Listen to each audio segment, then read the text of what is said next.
D-Night Pre-Jams, your 4K a day station, is the one DJ cast inside the Turned Up Radio Show I've been promising y'all this all afternoon. And it's finally here in front of a live studio audience. Y'all make some noise.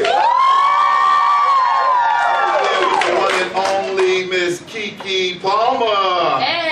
How are you doing, lady? Oh my gosh, I'm so happy to be here. I told my peeps on my Instagram earlier I was coming down to Charleston, so this is such a lit situation that we got going on. Look at that, lituation. Yes, I've learned a new word already. Quit playing. You already knew that word. You know, it's up in here. Well, why, thank you very much. I'll take that. But you know, the funny thing is, I said, watch, as soon as before I even get to ask her one question, she's just going to roll. Because you're real, I mean, that's good though. You're real sharp on just taking command of a lot of interviews and stuff and just expressing yourself in a lot of ways, man, which is awesome. But then I'm like, well, she is an artist, she is an actor, so she would know what to say and what to do or whatever. And your personality is just, let me just start off by saying it's amazing. Your spirit is inviting and engaging and all of that. Thank you so much. Now, well, thank you very much. Now, let's take this back from the very beginning, and we're not going to really go through the whole timeline, but just to give people a better understanding that may not know about you. So you started when you were 9 years old? Yeah, when I was 9 years old, I professionally started entertaining. You know, as a kid, like in church and stuff, I would sing, and my mom knew I liked to sing, and my parents actually met in theater and did some professional acting in Chicago before I was born. And so I always heard about that kind of stuff, but I didn't know that it was something. You heard about that kind of stuff before you was born? Now, how does that work? Get out of here! Don't try to trick me up. So I heard about that through, you know, they would tell me their stories, and my sister and I would listen. Oh, this is cool, you know, just learning about our parents' life before they had kids. You know how you do. And you know, one day they were reading in the newspaper when I was 9 about Lion King auditions in, you know, the Chicago theater or whatever, and they said, KeKe, you know, they asking for somebody this height and this age, this weight, and somebody that likes to sing, and you might have to do a little bit of acting. You know, we told you about that acting thing. Would you like to try it? And I said, yeah, I would love to try this. I've always been ready for the world, you know, very daredevil type of personality. Like, yeah, I'll try. So I went down. I didn't win. I made it down to some of the top finalists, and then I was out. And I was kind of sad, right? But I really, really loved it because I had discovered acting. Like, I loved singing, but I didn't know. I only heard about acting. I never tried it before. And after that, I really just fell in love with that whole process of auditioning and just what it was like to show somebody that I know how to give you exactly the performance you want. It was very fun for me. So I asked my mom, you know, could I do more of this? Could you give me an agent? How can I, you know, keep going? She found me an agent, make a long story short, and I auditioned for Barbershop 2. And I got the part playing Queen Latifah's niece. So I don't know if you guys remember that. Of course. In the movie with Queen Latifah's niece went up to Cedric and they're talking about, oh, this is burnt. Like, I ain't gonna eat it. I'm gonna tell my auntie. And then, you know, I can get my auntie Miss Queen. So that was my first debut ever, and it was my second audition. Well, speaking of Queen, now, I believe she's like a major inspiration to you. Why don't you expound on that? Yes, she absolutely is. So after I did that role, shortly after that, the people of that project told my mom, you should take her to California because the camera really loves her. And my mom was kind of like, you know, I don't know about all this. This dude just blowing smoke. But we went through many different situations where kind of God was showing her the way that, you know, you should try, you should take this chance. And my parents and I, like I said, we shared the same passion, so they understood what that was like. And I think that's also what pushed them to say, we got to do this for her. You know, nobody did this for us. We have to do this for her. And so we drove 4 days and 3 nights to California. And then from there, I remember the first time I went to a premiere, Queen Latifah saw me and she recognized me. She said, hey, you know, I'm happy to see you. I see you're out here in California. Oh, I wish you the best of luck. And I was like, wow, Queen Latifah really remembered me. Like, she really recognized me from that part that I did. And then from there, I ended up doing, how did I see her again? I think it was for, it might have been Ice Age or Joyful Noise. I remember I did Joyful Noise, and I seen Queen Latifah again. Now, mind you, throughout my entire career, I would see Queen Latifah at different parties and stuff, and it was like a thing we would always do. We say hey to each other, how you doing? And, you know, but we never worked with each other again. So I ended up doing Joyful Noise, and I remember Queen Latifah told me this, and it just made my heart so happy. She, you know, we were sitting down having a conversation. She said, you know, I know you were auditioning for this project, and the director asked me, he said, you know, if there's anybody that you can have play your daughter in this project, who would it be? She said, I said KeKe Plamer. You know, because I've seen how hard you've been working, and all these years your work ethic has been so consistent, and I was like, you know, I would like for her to do this project with me. And I was just like, wow. From then, from that point I was older, and she was able to really talk to me, as a young lady, and really started to mentor me from that point. And we've done several projects together since then, and she's looked out for me in more ways than one. That's amazing right there. Now, here's something. I'm going to ask you something, and I want you to answer it about me. Yes. Now, out of all of your movies and stuff, which one do you think I would know you best for? The Long Shots. Nope. Huh? Not the Long Shots. This is going. Nobody in here better not judge me either, because it's going to be really. You're going to shock value. Get ready for the shock value. I didn't want to say this one because I feel like this one is one that people would generally say. So I thought maybe it'd be a Long Shot, but was it Killing the Bee? No. Wow. I'm shocked too. You're going to be shocked. I'm excited about this. I can't remember the title offhand, but it's the one. Don't give me too much. It's the one. I have to give it. No, It's the only way you're gonna know. Cleaner? The what? The Cleaner? No. No. And the funny thing, you might say it, and I'll probably be like, "Oh, I forgot the name of it." I was in the wrong place at the wrong time, and unfortunately, I had to sit and watch it. Lifetime Abducted? Yeah, actually, it was. It was Abducted. Yes, it was. I knew it because you started telling me wrong place, wrong time. Like he was watching Lifetime. No. He was watching Lifetime. First of all, we're not going to start with this lady to my right here, our manager.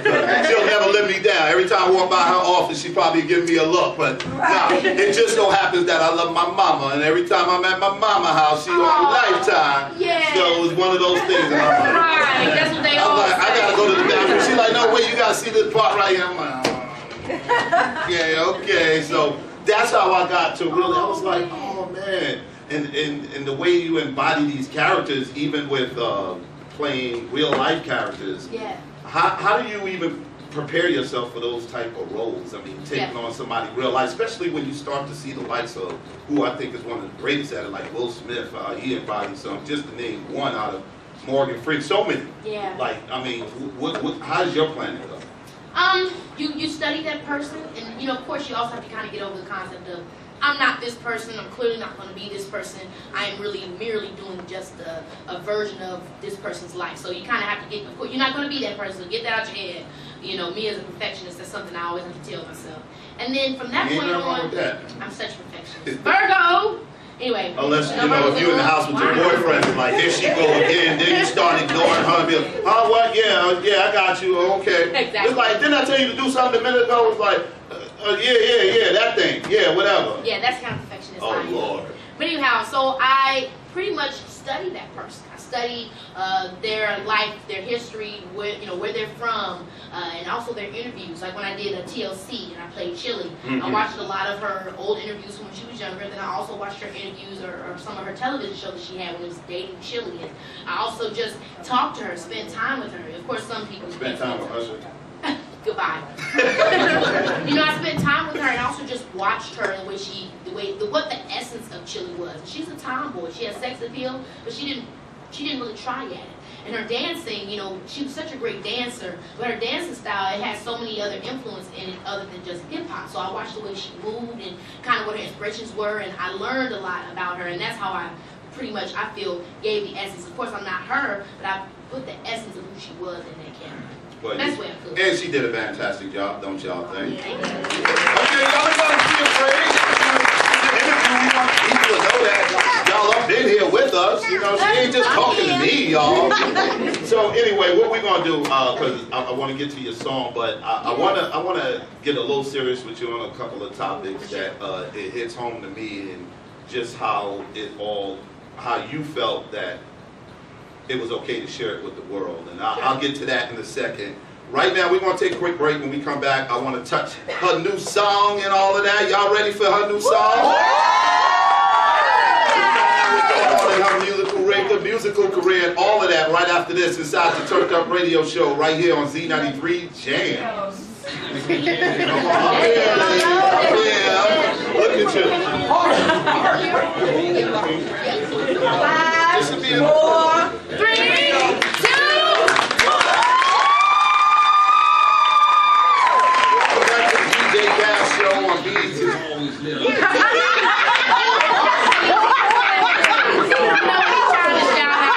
I don't even know what's going on.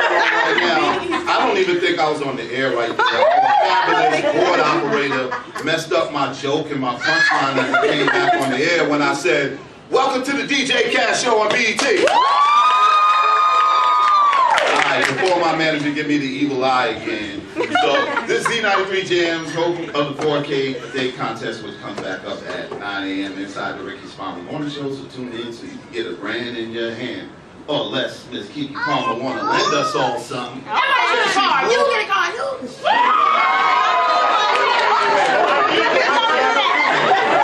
Let me clarify this. Did she say car or card? Yeah, that's what I said car was a joke, because shout out to old Well, no, like, we don't play that. Once we hear what you said the first time, you can get into it. So, we'll be waiting. Where should we Okay, meet let me you? rephrase. You get a card. You get a card. All right, we're here with KeKe Plamer, the beautiful, the one and only. You're going to take this and enjoy it. Actor, because we talked about this off the air, because I was trying to figure out how do I address her. It's like, are you an actor or an actress? She's a singer slash actress. She's a what? What is She's it? a singer slash actress. Oh, no, I didn't get to that part. Wait, who's the host here? You're the host on BET. I'm the host on Z90.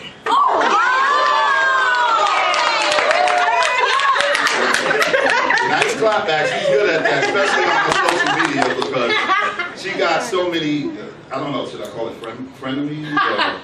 Always keep it classy. I mean, because it seems like someone is always trying to challenge, dare I say, your integrity or just you as the beautiful spirit that you are. Why do you think that is?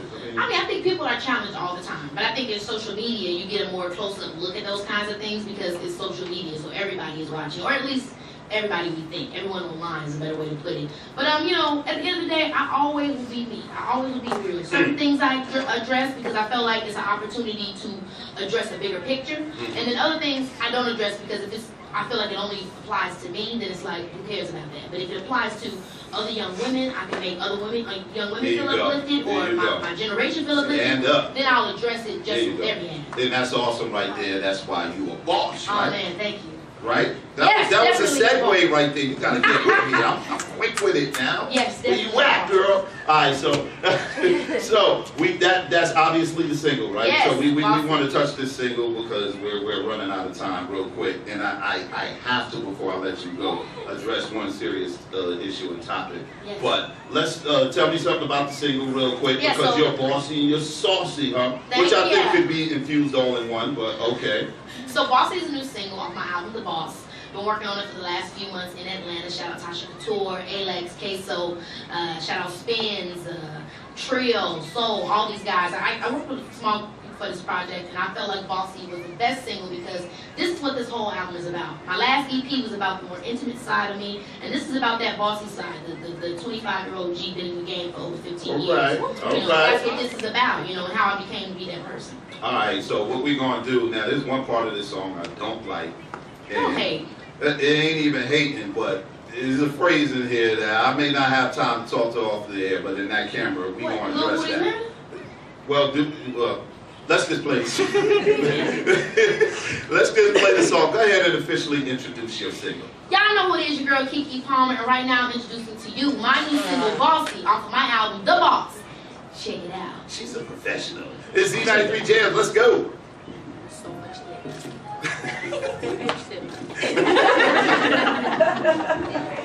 Gucci on my booty. Poppin' like a tootie. You ain't poppin', you just booted. Just catching with my jeweler. Why you stuck? You looking stupid. I'm with it. Why they losing? Get your, cause he juicy. I'll give it up for her right now.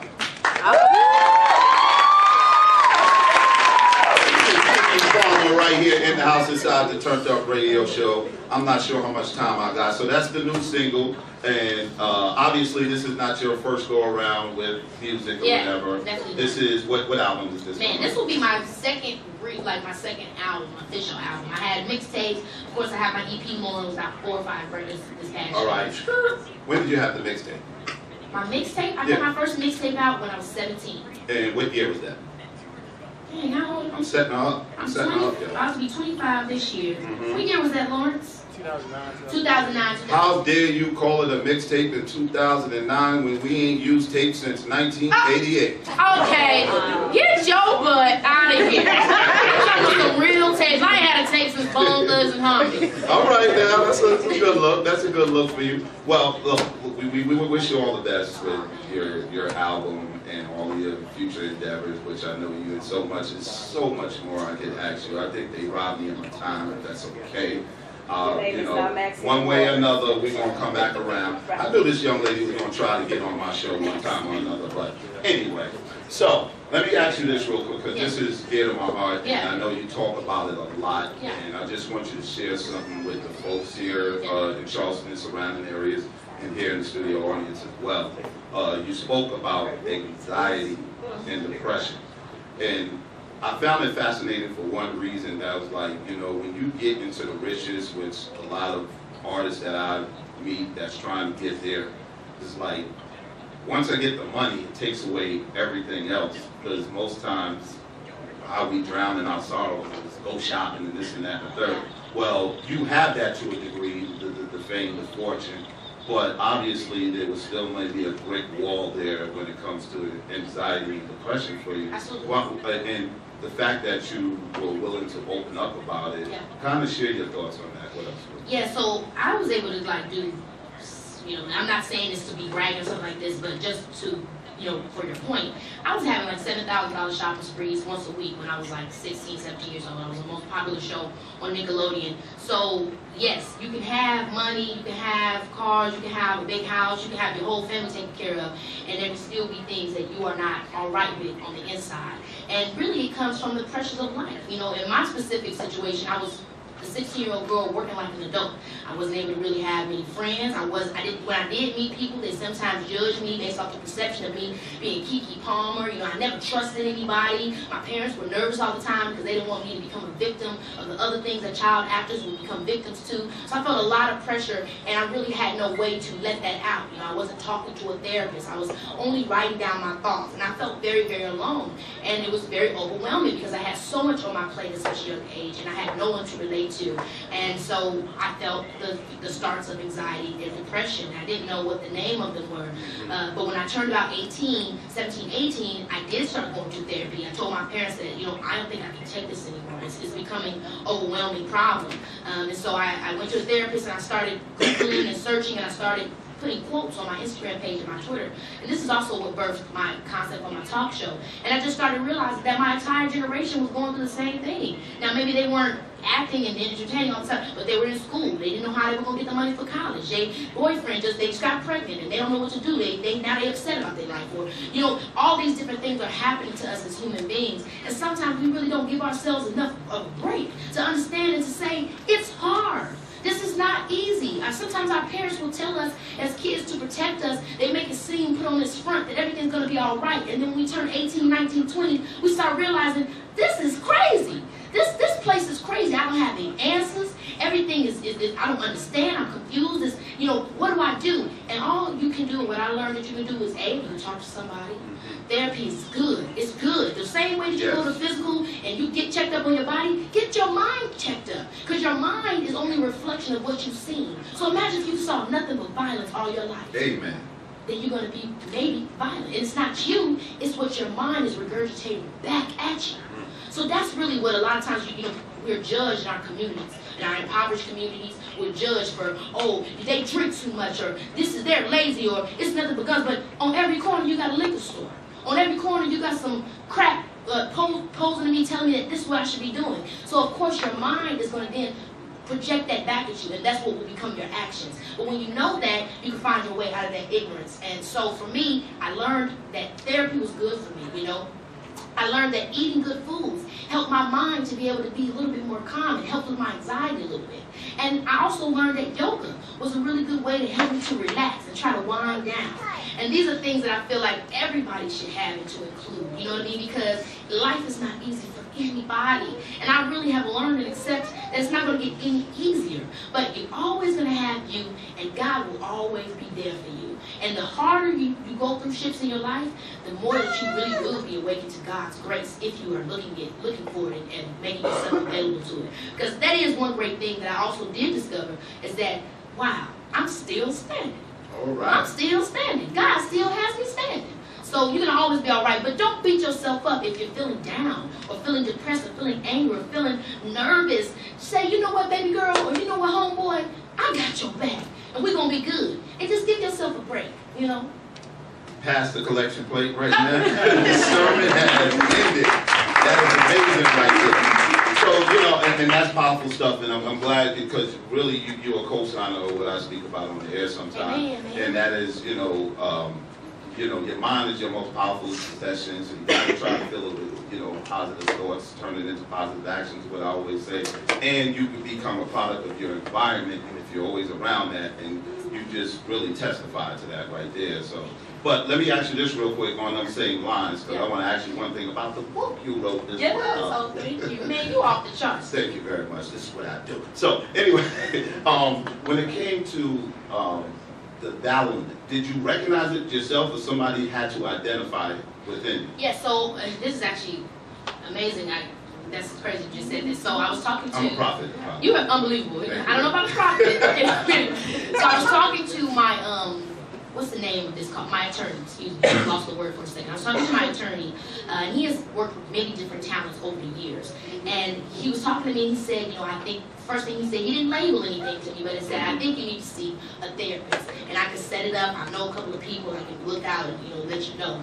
And he said, at the end of the day, you'll be all right. You just have to create a new balance within your dynamics in your home. Because the reality was, the dynamics shifts in my home were also very battling for me because I make the most money. So you have a situation where my mom is always on the road with me. I'm making more money than either of them have seen their whole life. And my dad is always at home watching all the kids. So, and what people tell us that American home looks like, which is a bunch of bull, we felt stressed. And that caused strife between all the positions that we play. But the reality is, husband and wife, family, everybody has a role, and y'all decide who plays what role. You don't let the outside society tell you what your home is supposed to look like. I don't care what anyone says. You do what works for you. So that was very stressful for me as well. But I remember I was on set, so the guy had told me that, my attorney had told me that.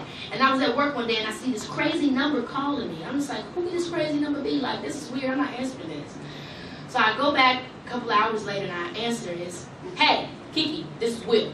Hey, I'm talking a little bit with my guy and he told me that After Will who? Smith. Yes, baby. You get personal close to I couldn't believe it. Okay. He said, hey, this is Will. I'm hearing everything you have going on. I've been there. I've been where you are. At the end of the day, you just got to stay focused. You'll get through this hump. Know and believe in yourself and never let anybody stop you. I'm out here in Hong Kong with Jade and we're doing Karate Kid. But I just want to wish you the best and know that out here people are rooting for you. I was like, Will. Yes. So, that was also a very inspiring moment for me, too, to then know he was sharing with me, let me know, like, I've been through your battle, I've been through your journey, and you'll get through it. And, so after that, my attorney had told me that I started going to that therapist. Started going to the therapist when I was 17, and I went to her for about a year, and then I started doing some personal work, and then I started going back again, and so it's something that you do on and off, and you do for what works for you. Sometimes you don't have anyone to talk to, and sometimes, I know when I'm praying, I'm just like, God, I wish I could just hear your voice sometimes, sometimes I want to hear your voice, but God speaks in silence, so we're not going to necessarily hear anything every time. You might have a situation where you do, but you will feel it, so you get that fulfillment through there, but then a lot of times you want to get something out, so whether it's your pastor, because my father is a deacon, and they have the same kind of, they go through the same kind of thing that therapists go through at times, what you speak to them is private, they were trained to hear you, so you can talk to a pastor, you can talk to a therapist, whatever you think is best for you. You can dance, find what's best for you, but just know that it's okay. Life is hard, really, it is, I've learned this. Yeah.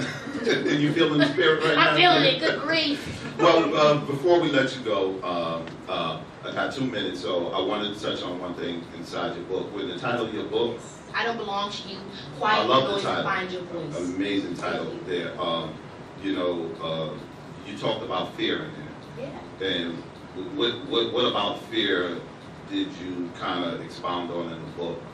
Is it more to embrace it, or?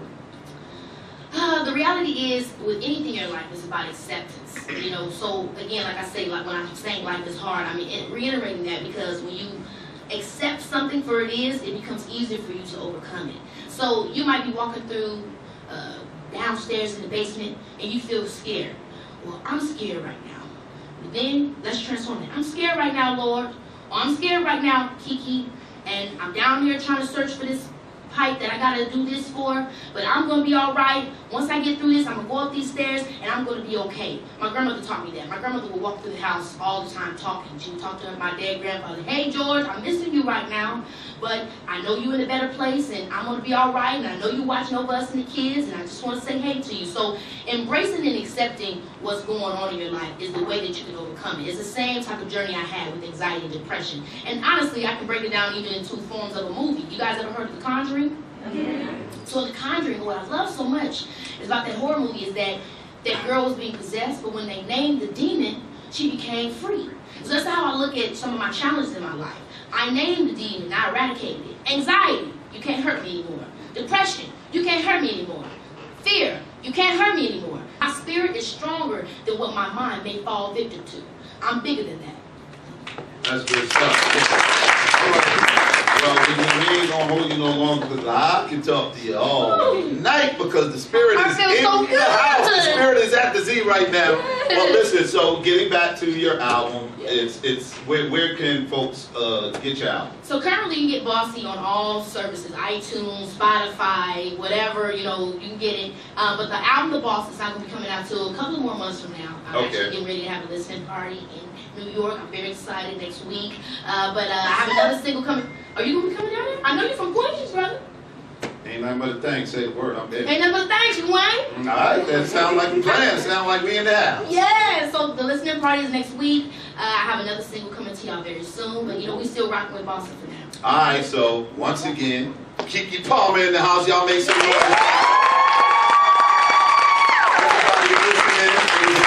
You hanging out with us. Again, all the best to you on the song. When we come back from break, we're going to touch the song again, Mr. Producer inside the studio. We're going to get after it one more time. So y'all keep it locked right here. We were in overtime inside the Turned Up Radio Show. I appreciate you so much, I appreciate you, man. You are awesome. That's, maybe, kid, you can play my drop. DJ Cass is awesome. Oh, how'd you know that? I just guessed.